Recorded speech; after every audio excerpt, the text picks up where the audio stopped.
Hello, motherfuckers. And don't pause. Don't pause. Had to get that out there for a second. Immediately. Do not pause. I'm going to go over all of this. This entire video is me going over my new channel banner because I spent longer on it than I should. I mean, yeah, most of it was really just me browsing my anime list reviews for like 30 minutes, and then the other like 10 minutes of me making this was me making this. But shut up. Anyways, so the thing about it is that I did the same thing I did the last time I made a channel banner, except this time it was a little bit more intentional because I knew it was going to happen. See, when you go to make a YouTube channel banner, it gives you a specific like pixel amount. It tells you what the size of the image should be in like pixels. And the last time I made one, I made it that exact same size in Paint, and then proceeded to fill it out. And now that's because when you make it that, the size they give you is the TV YouTube size. You can only see this full image on YouTube if you're on YouTube TV and go up to the channel banner. And, for most people on desktop, or hell, if you're on mobile, it's even worse, you can't see like 90% of this. So I wanted to go over it because I put some time into it. So the big first obvious thing is amogus, and a giant amogus. I'll get to this, I'll probably do this last, and explain it later. But yeah, obviously there's a giant fucking wall of text here. Now we have you can actually see this on the banner in, I believe, just desktop. I don't think mobile people can see that, but fuck you and your stinky little dinky phone. Just use a fucking computer PC master race. Anyways, it reads, modern age humor is cringe as fuck, honestly. Look at me, I am apathetic and treat everyone like shit. But that includes me, so it's like, you shut the fuck up, you little bitch boy nerd. Everyone who acts like this, fuck you. You're not funny, it's not cool, you're just being an asshole. Like, being Rick from Rick and Morty does not make you a cool person. Anyways, then I have Sus here as well for the amogus. We have Jetstream Sam, just an image of Jetstream Sam. Originally there was going to be more PNGs in here, but that ended up being the other one. Hello motherfuckers, and welcome to some garbage I recorded in 45 minutes and didn't edit. That's basically a summary of every single one of my videos ever that I've recorded. At least not the shit posts, like the gameplay videos I do. We have Dank Souls Rememestered, which is a little bit more than just a meme, actually, because I modded the fuck out of my Dark Souls Remastered, right? But I wanted to take it out at one point for some reason. It's all I went in with DS Map Studio and changed the text to personalize the text. You can personalize your copy of Dark Souls Remastered, by the way. It's really fun. Get Dark Souls Map Studio. I know Map Studio, that doesn't sound like text editing, but Map Studio, it's fine. You can run it in low requirements mode, is what I do. My computer can't handle the fucking regular version. And then you click on text, it'll be up in the top bar, and then you can just edit all of the text in the game. All of it. You can edit subtitles for character dialogue, menu text, you can edit the level, you can edit the words you can edit the names of the stats you level up. All kinds of shit. And items too. Obviously. We got a bad drawing of Sen's Undertale. My name Sen's Bad Tom, naturally. Now only Kentucky Fried Foot. These are all things that don't really need explaining. They're just kind of there to be random. And then here we go. I have a list of anime I will specifically never watch. Freeruns on that list, by the way. The reason I added this little note is because I noticed on my anime list that Freerun is apparently the #1 anime. And I think that it's just because I think that anime just got a huge viewing of people that didn't care what they were watching about and just watched it and said ooh and put a fucking my anime list review, because I don't know why, but specifically all the people on my anime list watched that anime and most of them liked it and decided to review it, so it just got a massive amount of reviews. Really, I haven't watched it, and like I said, I will specifically never watch it because I think it looks like booty.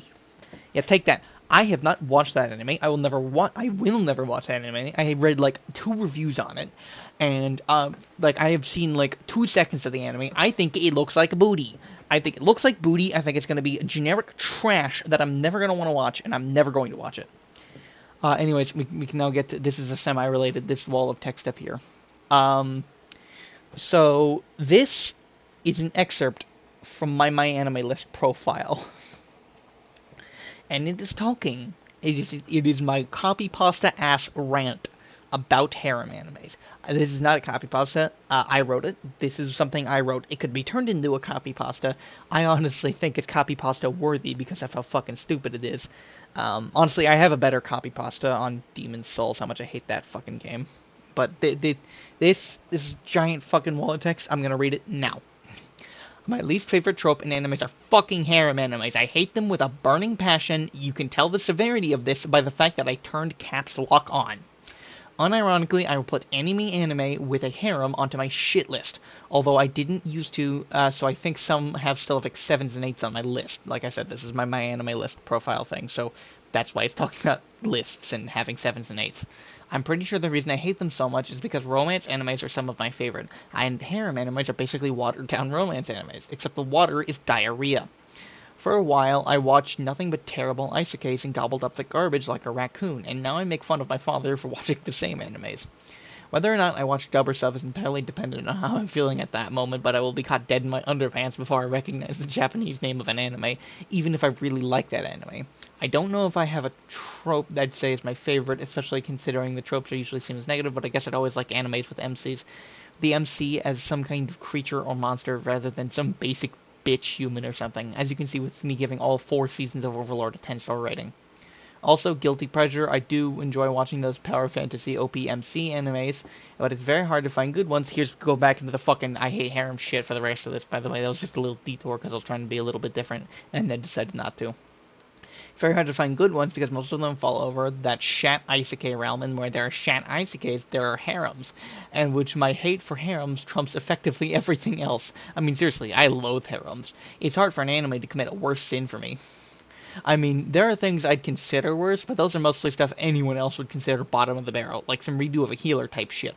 Although that's a bad example, because actually my problem with harems is activated by a separate issue that causes it to explode into the loathing for the trope that I have, and it's seen when the MC has no fucking personality and somehow attracts 8 different girls and is denser than the core of a neutron star, and so is by some miracle of utter incompetence completely unaware of the girl's attraction, or what could be argued as worse, but not worse in my opinion, still bad though, the shit for brains does realize, but rejects all of them while still being a somewhat sentient plank of wood given the powers of God that doesn't deserve any of them, especially when this plank of wood turns actually interesting female characters into trope girl number 9.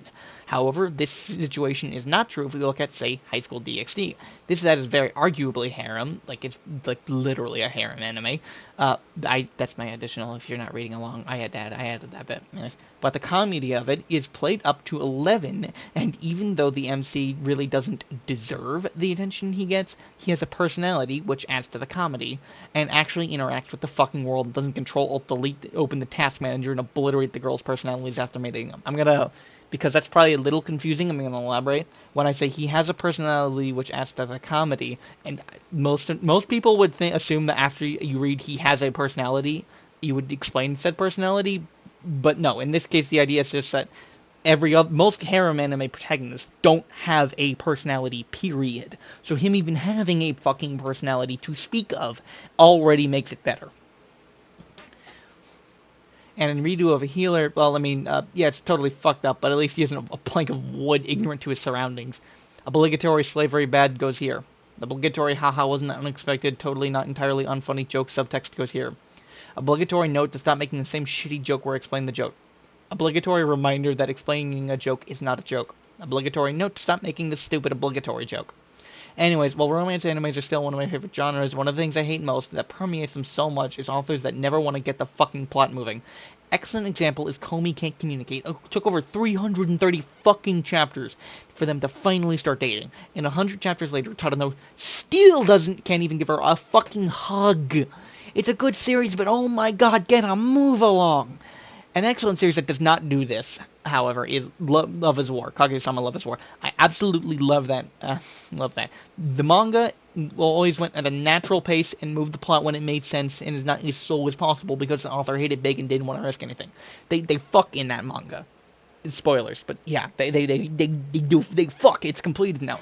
They fuck, and way faster than I'm pretty sure the chapter where they bang is literally like before Tadano even like starts like confesses to Komi and Komi can communicate, just to give you an idea of how incredibly slow that manga slash anime that manga is in comparison to Love is War, because Komi can communicate and Love is War, those are two things that I all read pretty much exclusively as manga, because I did actually watch Love is War like season 1 and maybe 2 as animes, but Komi Can't Communicate I watched it as it came out on Netflix up to like episode 8 when it was up.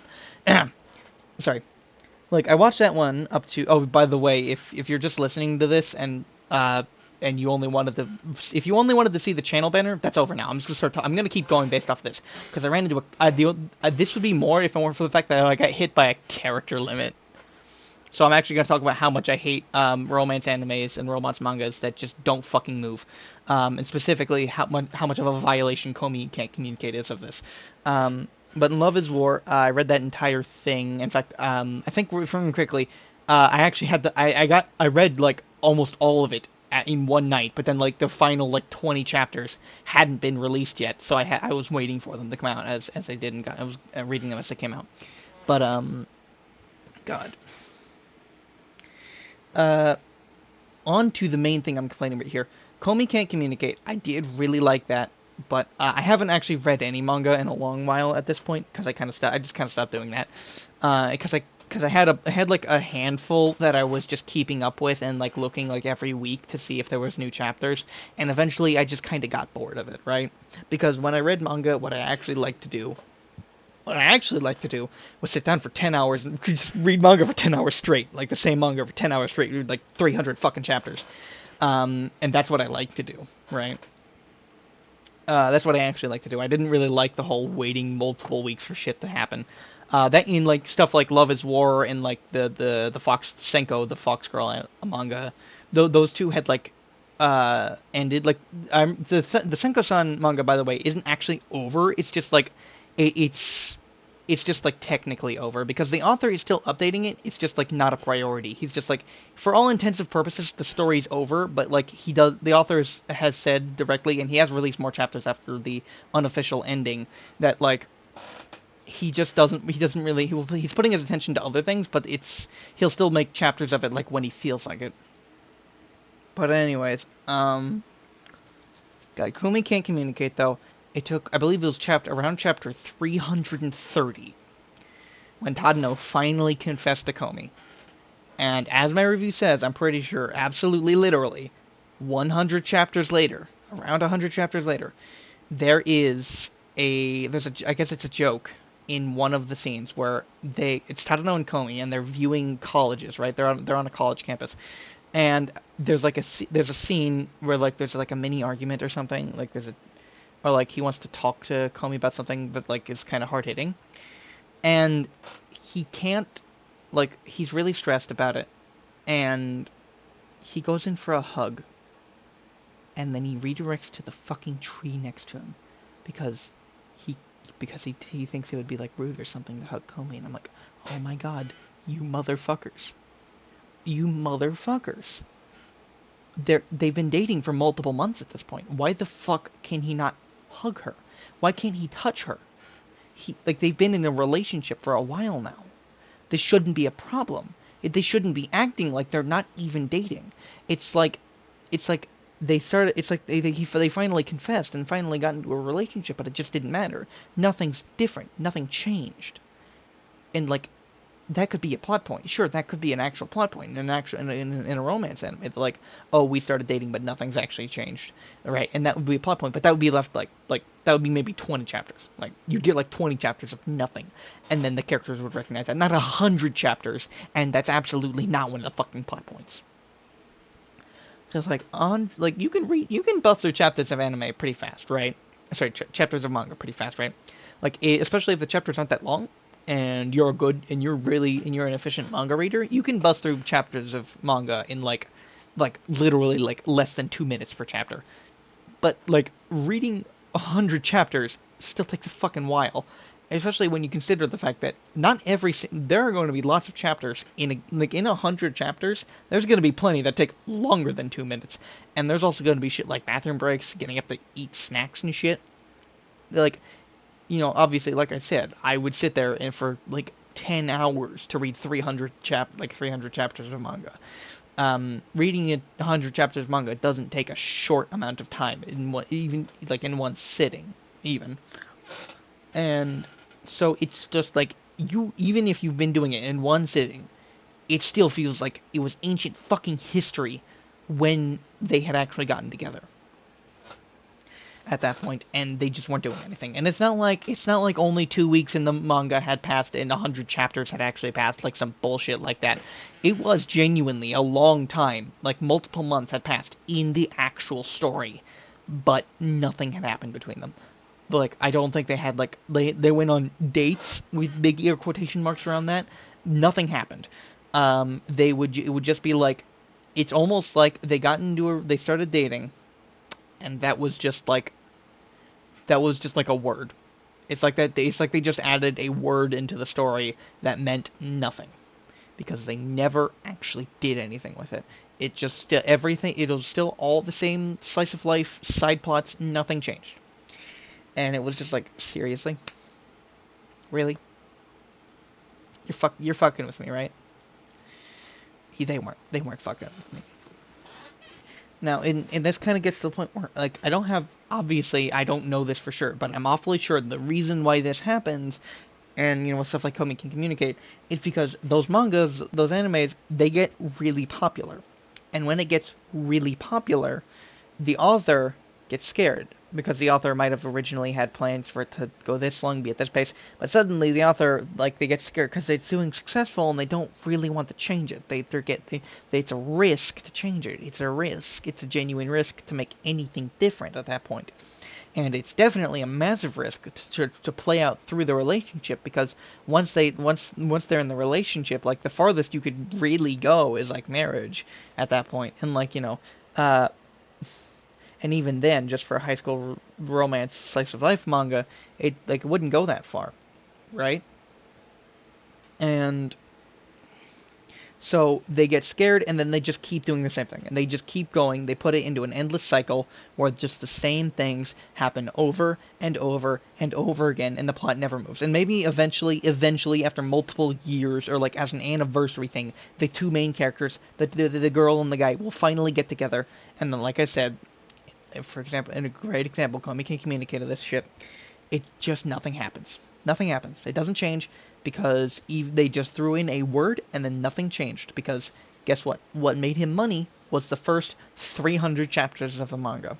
He doesn't know if actually doing a fucking moving story is going to make him money, is going to keep the show popular. He doesn't know if that's going to kill it. So the mangaka just doesn't. If you want to use the fucking weeb term for manga author, they just don't. They just don't move it. They don't move the story ever. And it's sad because you'll get genuinely enjoyable mangas or animes or whatever where it's romance, but it just never happens. They never converse, or if they do, it just doesn't mean anything. And their relationship never moves because the author is too scared to move it. Which is also why the author of Love is War is super based. Love is War never stalled. It never just stopped moving. It never just decided that it was going to be a fuck you, and it didn't. I think there was obviously some bait. There was some obviously some baiting in there, and some one of the things I hate the most is when they third wheel bait and switch you in a romance anime or manga. It's just I get it. It's a trope. It's a popular trope, but I'm tired of it. Because every single time it just makes you go, why God, why just kiss already? And it's one of those things where it's a very common trope, but it's never really it's a joke, it's a common joke, but you don't laugh at it. You're always seriously, come on, what the fuck? Hold on a second. I've been looking at my OBS and it seems like I'm being very loud, so I'm gonna go ahead and lower that real quick. There we go. Okay, so it should be fine now. But anyways, yeah, so it's if the story never moves, why should I keep paying attention? And I eventually did drop it because I dropped all the manga I was reading. But really, it's really just it's a good question to ask yourself when you're reading a romance manga or any manga really, wherein it just keeps going on and on and on, and the story never changes. you should ask yourself, why am I still reading this? Why am I still watching this? Because it's not changing. It's not getting any different. There's nothing new, and there hasn't been anything new for the past 100 chapters or 100 episodes or whatever. Although to be fair, any long form, I can only think of a few long form animes because it's a long form anime is such a risky investment overall to try to do, so you don't see them very much. But like the only long forms I can think of are mainly older ones too, and also ones that don't follow that. Like you like 100 episodes of One Piece, you're not gonna be in the same place. 100 episodes of Dragon Ball, you're not like One Piece is like an example of something that definitely is like probably one of the slowest moving popular animes you can think of. But like but most long form anime only go like a few hundred episodes at most, anyways. Like for example, Dragon Ball Z is like almost 300. It's like just under 300 episodes long. So obviously, if you skip ahead 100 episodes, it's gonna be somewhere else. I'm pretty sure you're gonna be in a different arc no matter what. You're gonna be in a different saga if you skip 100 episodes in any given fucking DBZ place. I'm pretty sure. But shit, Dragon Ball GT doesn't even have 100 episodes, but.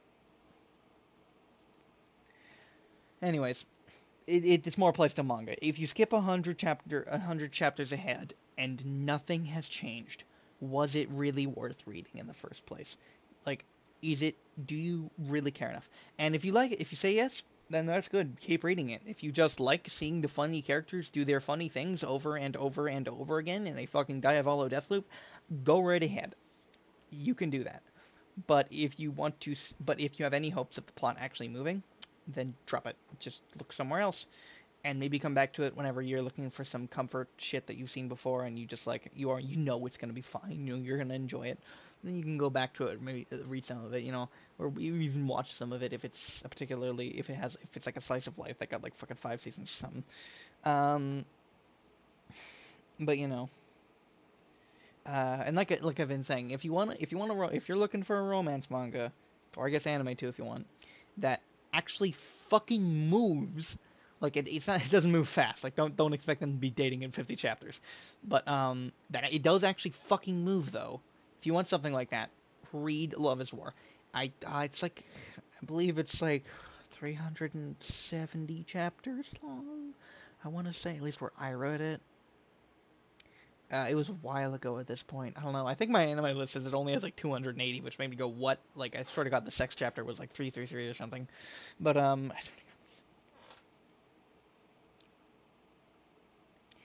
uh, yeah, that Kaguya-sama Love is War, if you want to watch, it's completed, by the way. It has an end. It's fully completed. So you can, if you want, you can binge the entire thing and like, to completion. You can see the story's end.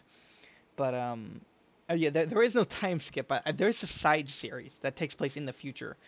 I think you can see some stuff ahead. I haven't actually read that myself, but I will tell you right now, just so you don't get your hopes up like I did. There is no time skip at the end. They do not show you the far future. There is a here I won't spoil that, but I'll just say there is no time skip at the end. When it ends, it's over. It ends in present day and it doesn't go ahead. But so that's just not to get your hopes up because I was very much hoping that they would have that and then there just wasn't. And I was like, fuck. So just be aware that doesn't happen. But other than that, I'm pretty sure I gave it a 10 on my anime list. It's like the only manga I rated on my anime list. But I give it a 10, yeah. No, I'm saying we gotta get to the 45-minute mark. How do I get another 20 fucking minutes in here? Every YouTuber ever just trying to fill time for ads. I don't make money. I don't actually talk about that real quick. Deviate from the anime talk a second. I got a fucking sponsorship offer. I know. What the fuck? I got a sponsorship offer from a microphone company. And I'm only like 300 subscribers, and the motherfuckers emailed me in like June, and I didn't see it till August. I could have actually gone for it anyways. I declined because of the fact that like I do YouTube as a hobby, and also part of it was that they wanted me to buy a microphone, and then they'd reimburse me like half of it, and then like I do a recording, and then they reimburse me the rest of it, which yes means they'd be paying for it in full, but like I that requires me to have the money to fucking buy it in the first place. I don't have that. I couldn't spend $200 on a microphone, even if I was going to be reimbursed for it. Like I don't have, like I just actively do not have $200 sitting around to buy a microphone. Even, like I said, even if it's gonna get reimbursed afterwards. But that, and I don't want to make YouTube anything more than a hobby. I don't want to sit there and like I don't want to make it any kind of professional. I just wanted to make videos for fun and kind of just talk at people and have 2.1 persons watch. Um, but yeah, I just thought that was completely insane that I got a sponsorship offer at all in the first place. But actually, I'm gonna go ahead and. Oh, okay, this is on my second monitor. I can just click into it. I didn't necessarily want to open up my web browser on my main monitor just because I don't know. It's just one of those things, right? Because I didn't want to change this static background I've had here the entire time. But because this is not, you can see my mouse, so this is not just like an OBS overlay image. This is actually just like I just have this open on my fucking main monitor. But yeah. Because if you didn't know, I have a business email that I put on my YouTube that's absolutely not my main email. Because I just figured that I should have one just in case anybody ever offers me free money. Because like I said, I would always I wouldn't want to make anything professional and blah blah blah. But also one of the only reasons I actually um declined the offer was because it involved buying the microphone, and then like even though I was gonna be reimbursed because I didn't want to have to go out of my way and do something. If somebody offered me money to just say their name in a YouTube video, I'd fucking do it. Like, you think I'm stupid? Like I want to keep it unprofessional, but I'm not fucking stupid. I'm not fucking like if they're basically offering me free money on a silver platter, I'm gonna fucking take it. Like Raid Shadow Legends could offer me $20 to fucking put their shit. Actually, I don't think I'd take a sponsorship. You know what? I'll take this one. I will not take a sponsorship from Raid Shadow Legends. Fuck that game. Actually, I wouldn't take one from Genshin Impact either. Okay, I might take one from Genshin Impact if they offer me enough money, but I don't think they would. I'd never take one from Raid Shadow Legends because that's like, when I think about me genuinely, like, advertising that game, I just cringe so hard. Even if it's like genuinely, like, in quotation marks, like I actually hate it, but I'm not allowed to say that contractually. Not to mention, I think I've publicly made fun of Genshin Impact on this channel. That's one thing. If they offered me like $200 to do it, like, which I don't think is a lot for a sponsorship, like for most YouTubers, I'd fucking do it. Like, don't get me wrong. Raid Shadow Legends could offer me like almost any amount of money and I fucking wouldn't. Like, if they offer me $10,000 and I'm selling you out, but like if they like, there's a large amount of money that they could offer me that I still wouldn't take it because fuck Raid Shadow Legends. But Genshin Impact, I fucking hate that. They're criminal. They're scum. I hate them. I hate all of the fucking Hoyo games. They're fucking gotcha cringe, gotcha garbage, Chinese bullshit. And they're just trying to promote gambling to children, which is very bad. But like, if they offered me like $500, I'd fucking do it. Fuck you. Fuck all of you. This video would stay up, by the way, so you can hear my true opinion. It's like, well, you contractually obligated me to say nothing dog shit about your game after I signed it. This video I posted 3 months ago actually says you are stupid and dumb and stinky and I hate you, but you're not allowed. But you like, what are you gonna do? Tell me no? Tell me to take it down? I mean, you could probably do that, and you could probably actually force me to do that, but I don't care. I just wouldn't take it then. Because, like, I cringe less when I think of myself being an advertiser for Genshin Impact, because I don't think it's as bad as... Because, like there's a game in there. Like, there is a game. There's a video game in there, technically. Like, it's a playable video game, like Raid Shadow Legends, but, I mean, it's still, like, scummy overall. And also, obviously, like, if I got a genuine good sponsorship from, like, something that I like, then obviously I would. Like if the Pokemon Company decided that this YouTuber with 300 subscribers if the Pokemon Company or emailed me and said they give me $10 to like advertise their new game, I'd fucking do it. Like, there's no way they would, and that'd be so fucking dumb. But like, if they did, I would totally do that. Go, hey, Pokemon Company, if you want to offer me, actually, I do it for $5. I do it for free, honestly. But like, it'd be the funnier thing is to say I'm sponsored for like $5 to advertise and just advertise your new game for like an entire like 2 minute video saying this is a cool game. Like give me $5 and a script, I will read that entire thing word for. I will read the entire thing word for word. I will give it my genuine praise, and it'd be funny. But I don't think it'd be funny as a very good motivator for the business executives over there. But yeah.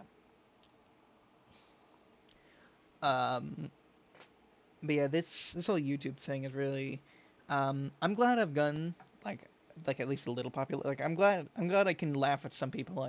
I'm glad I can look at some of my friends who have also done YouTube as a hobby. Look at their channels. Just look at they have less subscribers than me. Go, haha, you have less subscribers.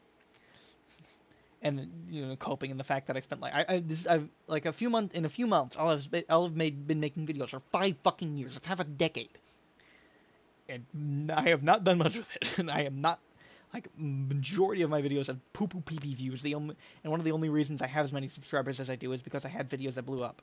Which, by the way, get this, I have I think at least 3 videos at like 10,000 views that I have privated and or unlisted. I like to unlist a lot of my videos rather than private them because then I can share them if I really want to and other things.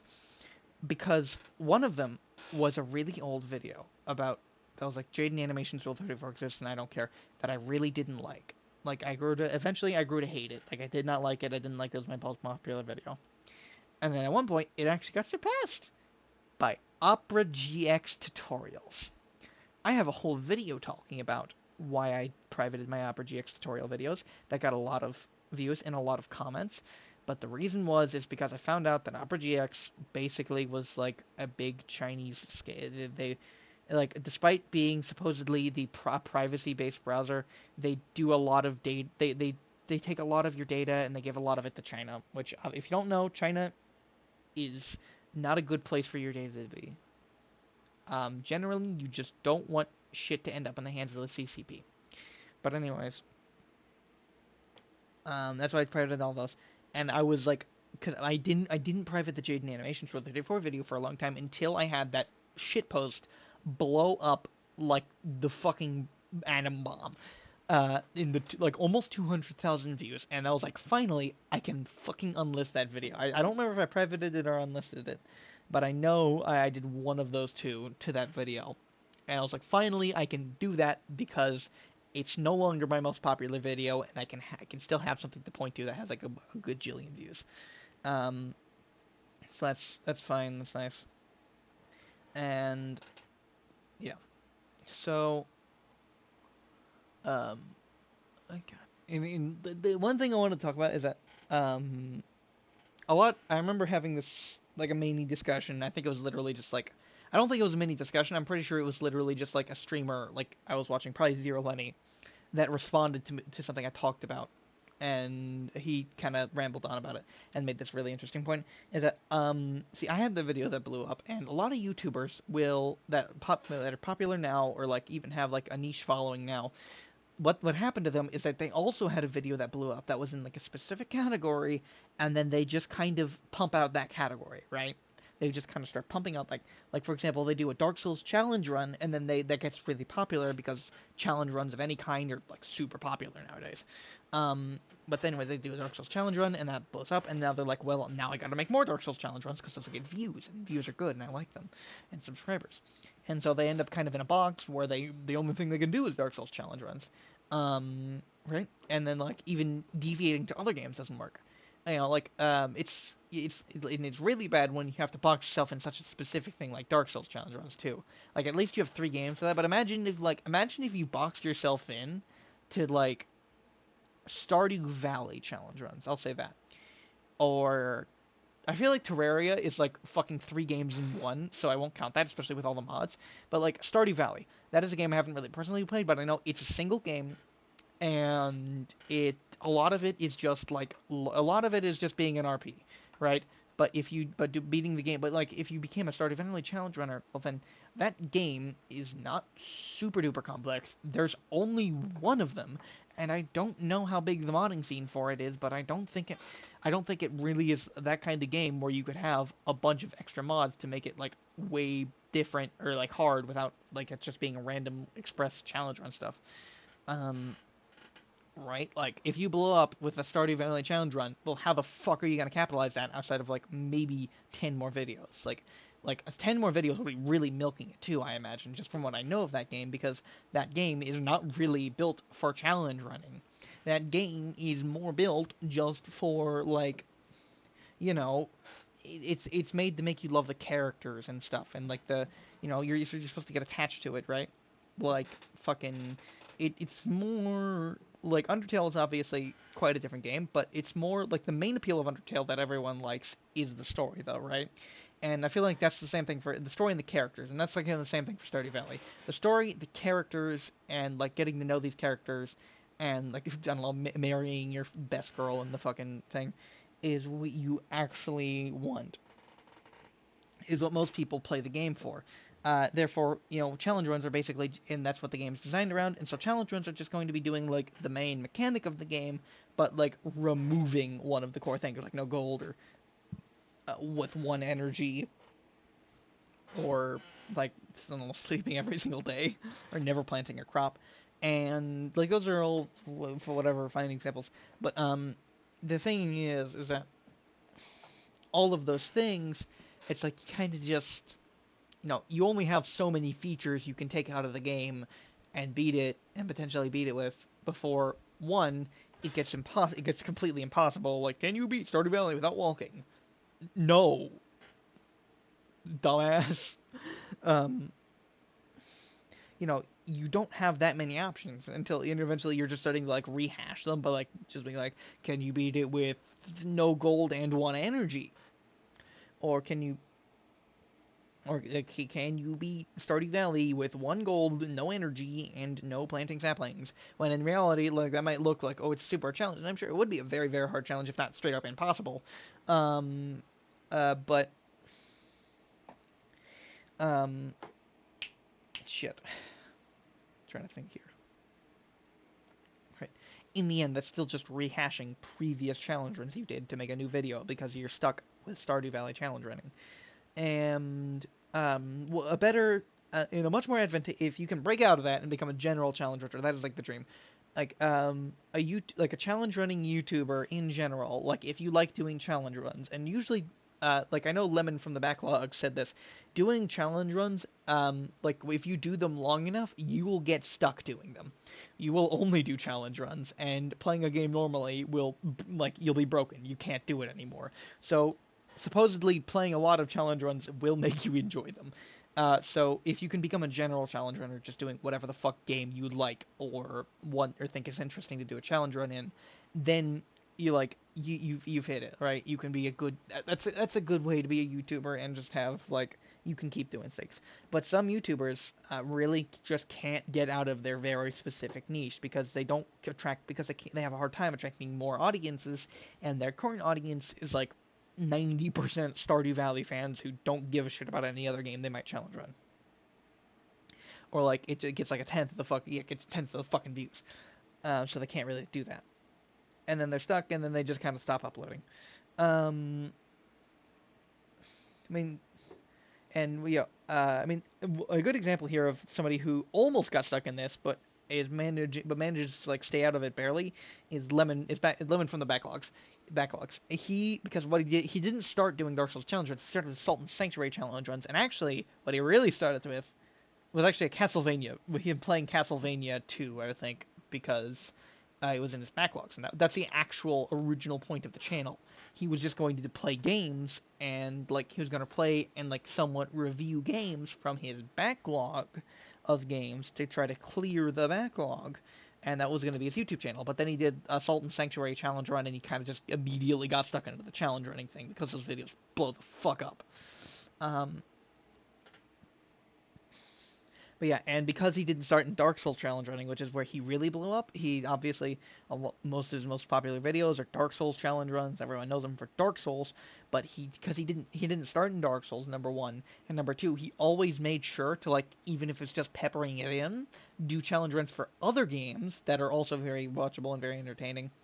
He always made sure that he wasn't just stuck in Dark Souls, that he's able to make other videos. And he actually recently talked about, like, when he made his Borderlands video, that he was really happy that he was able to make other kinds of videos and they would get the same amount of views, or at least, like, still a very appreciable amount of views, because he was really scared that he was stuck in a box, because he really is known for doing Dark Souls challenge runs, or at least like Salt and Sanctuary challenge runs, and he was really scared that he'd be stuck in that box of Dark Souls, because even if Dark Souls has 3 whole fucking games and a lot of potential challenge runs, it would still be kind of scary to be stuck in that box, because Dark Souls isn't the only game. Maybe you don't always want to be playing Dark Souls, but then, if you do YouTube as a living, then you kind of have to, and if you do gaming on YouTube as a living, I imagine you don't usually get a lot of time to sink into other games outside of maybe one you can go into at a time, outside of the games you're playing for the channel. And if you really do it seriously, then you definitely probably can't play games outside the channel. You have to, like, it has to all be streaming and all kinds of shit. Therefore, you can't go outside of your niche, and that won't get views. Um, but being able to know that you aren't stuck in a box, you can do other games if you want, and, like, you have that freedom is what he really appreciated that. And I mean, hell, he isn't even technically stuck in challenge running, because he had a slightly different video. It was still challenge run based, but he had his one-shot contest, which was not a challenge run that he did. It was a challenge run that 10 other people did. But regardless of that, he was not the same format. It was watching other people do it and seeing other people's tactics on the challenge run all at once, and that was kind of the video. And it was different. It was more of a contest. It was, like, more reminiscent of an Alfred video. Which, by the way, Alfred's like the king of not being stuck in a box. He does whatever the fuck he wants for every video. Like, they're all video game based, unless they're not. Like his trip to Japan video that I'm pretty sure has like a lot of views. Like, here, I can actually look it up. I know his trip to Japan. I watched his trip to Japan video literally multiple times. It's a good video. But hold on a second. Alpha Rad trip to Japan. You got 3.7 million views. Which is obviously a lot. He has a fucking video about writing. He has a video about writing every land at Disneyland in a day. Like, oh, hold on a second. That's a main channel video? Oh, that's why. That's why it was weird that it was uploaded at the same time. So, okay, I'm just gonna pull up this. Hold on, let me just close about most of this shit. Hold on. Okay, this is fine. Okay, so shut up. I play Fortnite. Anyways, so this video is a main channel video, and it's talking about Alfred Gold, which is now Alfred Platinum. I thought this video was on Alfred Gold. I didn't check. It's a main channel video. I thought this was an Alfred Gold video, and then an Alfred Platinum now video, and got confused when I saw a kind of similar upload. Like, I saw an actual Alfred Platinum upload, like, within 3 hours of this one, and I was like, wait, what? Why are the videos? And I didn't watch either of them, by the way. But, I thought they were on the same channel, and I just thought it was kind of a weird upload thing to do, to upload 2 videos that were both kind of long, right next to each other. That was incorrect. He uploaded a video here on the main channel about Alfred Gold. And he also uploaded, like, another Streak a Week video onto Alfred Platinum. And I guess it's because I saw the Alfred and then I saw the thumbnail, which is gold. But yeah, Alfred is, he's one of my, he's probably at least he's definitely my top 5 for YouTubers, if not my favorite YouTuber, because, like, he does so much shit. Like I said, as you can see, a lot of it is, a lot of it's video game based, or, like, if not, but, if I go ahead and scroll down here, but I mean, some of them are literally just him talking, um, and shit like that, and but he has very varied content, right? Um, there like obviously he doesn't go into every category, but he has like a big bubble of content he does. He's like he's outside the box, right? Um, so it's like here what I wanted to compare it to was like if you look at these videos, like look at these video game videos he does, even like this Nuzlocke video got 1.4 million. That's not even as much as the fucking trip to Japan video. I got like 3.9 million if I remember correctly. I said that earlier. Um, by the way, he plays Pokemon Insurgents in this, which is a really cool fan game that I have been meaning to play, and it's the reason I haven't watched this video because like it has a story, and I don't want to spoil myself. But you should probably watch this video if you want to know more about Pokemon Insurgents and don't care about watching a playthrough of it beforehand, because Pokemon Insurgents is pretty cool, and I'm sure Alfred had a very good video to make about it. But anyways, um, I mean, hell, even this video, to YouTubers, it's one of his game show videos, which is obviously one of his more popular types of videos. This entire thing's an ad. This is a 40-minute ad, basically. It's for AFK, that one AFK game that's like straight dog shit, but they gave him like a lot of money. And actually, to prove that Alfred is a shill, but he's not a total shill, and to prove that I can prove Alfred's not a total shill, only mostly one, by the fact that this game show video, was originally supposed to be entirely AFK Arena or AFK Journey. And Alfred was managed to talk them out of it and talk them into making it a general game show with AFK Journey at like the forefront as like there was the big old highlighter that when it goes over it. And also, it's worth a watch, by the way, even though a lot of it's advertising a fucking shady mobile game ad. Um, it is worth a watch, because it is funny. There's still like questions and stuff that are not AFK Journey related, and also Coney being the massive shill that was probably also paid, but also maybe he just really fucking likes the game for some reason. Coney was in this video and he was fucking hilarious how much he shilled for that game. Like, oh my god, it's a bit how much of a sellout for the game he is in that video. Like, I think he's like a genuine super fan on top of that. Like, he has like a $15,000 inflatable costume of one of the characters that he brings out in the fucking video. And it's completely fucking ridiculous. Um, but anyways, back to this. Yeah. Fuck harem animes. Also, don't read what's in the top right